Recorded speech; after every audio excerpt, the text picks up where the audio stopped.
Estamos de volta com o Brasil News e um navio cargueiro derrubou uma ponte de mais de 2 quilômetros de extensão em Baltimore, nos Estados Unidos. A tripulação do porta-container Dali, que colidiu contra uma ponte em Baltimore, avisou as autoridades portuárias que havia perdido o controle do navio e que propulsores não estavam funcionando, segundo o governador de Maryland, Wes Moore. Com a batida, a ponte Francis Cokey foi derrubada. 2 pessoas foram resgatadas com vida no rio Patapsco. Equipes de resgate trabalham no local e não há informação sobre mortos até a última atualização deste texto. Além de 8 trabalhadores que realizavam serviços de manutenção, havia carros trafegando pela via, incluindo uma carreta de grande porte. Segundo o governador, a tripulação teve tempo de emitir um alerta de Mayday, que indica emergência, antes do acidente, dando tempo às autoridades de bloquear parcialmente o tráfego na ponte. Segundo o FBI e o secretário nacional de Segurança Interna, Alejandro Mayorkas, não há indicativo de ato terrorista no incidente e nem de que ele teria sido intencional. O incidente ocorreu enquanto o navio ainda manobrava para deixar o porto de Baltimore. Inaugurada em 1977, a ponte tinha quase 3 quilômetros de extensão e 4 pistas, que ficavam cerca de 55 metros acima das águas. A estrutura também contava com uma ponte elevadiça que dava acesso ao porto de Baltimore. A ponte foi batizada com o nome do autor do poema que deu origem ao hino dos Estados Unidos. Segundo estudiosos, Francis Scott Key escreveu os versos após presenciar o bombardeio do Forte McHenry em 1814, na região de Baltimore. Um 8º suspeito de participar do atentado a uma casa de shows nos arredores de Moscou, na última sexta-feira, teve prisão preventiva decretada pela justiça russa. Um 8º suspeito de participar do atentado a uma casa de shows nos arredores de Moscou, na última sexta-feira, teve a prisão preventiva decretada pela justiça russa nesta terça.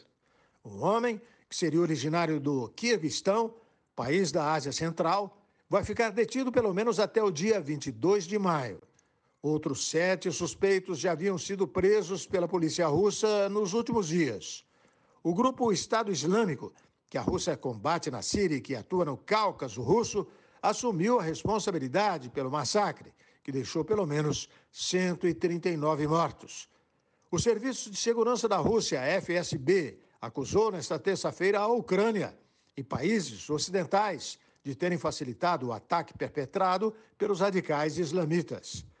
O chefe do FSB, Alexander Bortnikov, afirmou que ainda não foi determinado quem ordenou o atentado, mas que serviços especiais ocidentais e ucranianos estão diretamente envolvidos. Bortnikov também garantiu que os autores do ataque planejavam viajar para o país vizinho e que lá deveriam ser recebidos como heróis. A Ucrânia nega qualquer envolvimento no episódio. Ataques israelenses em Gaza foram mantidos nesta terça-feira, apesar da resolução do Conselho de Segurança da ONU que exigia um cessar-fogo imediato na região. Forças israelenses mantiveram os bombardeios e combates nesta terça-feira na faixa de Gaza, ignorando a aprovação pelo Conselho de Segurança da ONU de uma resolução que pede um cessar-fogo imediato na guerra contra o Hamas. O Ministério da Saúde do Hamas afirmou que 70 pessoas morreram durante a noite, 13 delas em ataques aéreos próximos de Rafah, cidade no sul do território em que mais de 1 milhão de palestinos estão aglomerados. A resolução redigida pelos membros não permanentes do Conselho foi aprovada com 14 votos favoráveis e a abstenção dos Estados Unidos, principal aliado de Israel. O Conselho exige um cessar-fogo imediato durante o mês sagrado muçulmano do Ramadã, atualmente em curso, e a libertação dos reféns capturados pelo Hamas nos ataques de 7 de outubro. Em tratamento de câncer, o rei Charles III vai participar da missa de Páscoa em Windsor, no domingo. Em um tratamento de câncer, o rei Charles III vai participar da missa de Páscoa em Windsor, no domingo, anunciou o Palácio de Buckingham nesta terça-feira. O monarca comparecerá à Capela de São Jorge ao lado da rainha Camila e de outros membros da família real. O príncipe William, herdeiro do trono, e sua esposa Catherine, que revelou na sexta-feira que também tem câncer, não vão participar do culto. O Palácio de Buckingham anunciou no início de fevereiro que Charles III tinha câncer, descoberto durante uma cirurgia de próstata alguns dias antes, e que havia iniciado o tratamento. Desde então, o rei cancelou todos os compromissos públicos, mas continua desempenhando algumas funções oficiais, como as reuniões com o primeiro-ministro Rishi Sunak. Os primeiros corpos dos seguidores de uma seita evangélica no Quênia, cujo pastor pregava o jejum até a morte, foram devolvidos aos familiares das vítimas nesta terça-feira, quase um ano após a tragédia. Os primeiros corpos dos seguidores de uma seita evangélica no Quênia, cujo pastor pregava o jejum até a morte, foram devolvidos aos familiares das vítimas nesta terça-feira, quase um ano após a tragédia.